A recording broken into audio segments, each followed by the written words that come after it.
தாய் தமிழ் உறவுகளுக்கு வணக்கம். அண்மை செய்தியாக நம்ம என்ன பார்த்துக்கிட்டு இருக்கோம்னா, விஜய் அவர்கள் பரிசளிப்பு விழா நடத்தியிருக்காரு. 234 தொகுதியில் இருக்க 10ஆம் வகுப்பு மற்றும் 12ஆம் வகுப்பில் அதிக மதிப்பெண் எடுத்த ஒவ்வொரு தொகுதியிலையும் 3 பேருக்கு பார்த்தீங்கன்னா பரிசளிப்பு விழா நடத்தியிருக்காரு. அது மட்டும் இல்லாமல் அங்கே வர்றவங்களுக்கு பார்த்தீங்கன்னா உள்ள ஃபோன் அலௌடு பண்ணலை. என்ன ரீசன் பார்த்தீங்கன்னா, போன தடவை இப்படி நடக்கும் பொழுது எல்லாருமே கையில் ஃபோன் எடுத்துகிட்டு வந்து செல்ஃபி கேட்டுக்கிட்டு இருந்தாங்க. அது மட்டும் இல்லாமல் நேரமும் ரொம்பவே தள்ளியும் போயிட்டு இருந்துச்சு.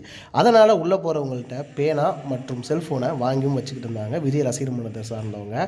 அது மட்டும் இல்லாமல் இந்த நிகழ்ச்சியில் வர்றவங்க எல்லாத்துக்குமே அறுசுவை உணவும் விஜய் வீட்டு ஸ்டைலில் ரெடி ஆகிட்டு இருக்குன்னு சொல்லிக்கிட்டு இருக்காங்க. உள்ளே வர்றவங்களுக்கு ஃபோன் அலௌடே கிடையாது. டோக்கன் போட்டு வாங்கிட்டு போக வேண்டியதாக, ரிட்டன் வரும்போது டோக்கனை கொடுத்து ஃபோனை ரிட்டன் வாங்கிட்டு போயிட்டே இருக்கலாம்னு சொல்லி விஜய் ரசிகர் மன்றம் சார்பாக அறிவிக்கப்பட்டிருந்தாங்க.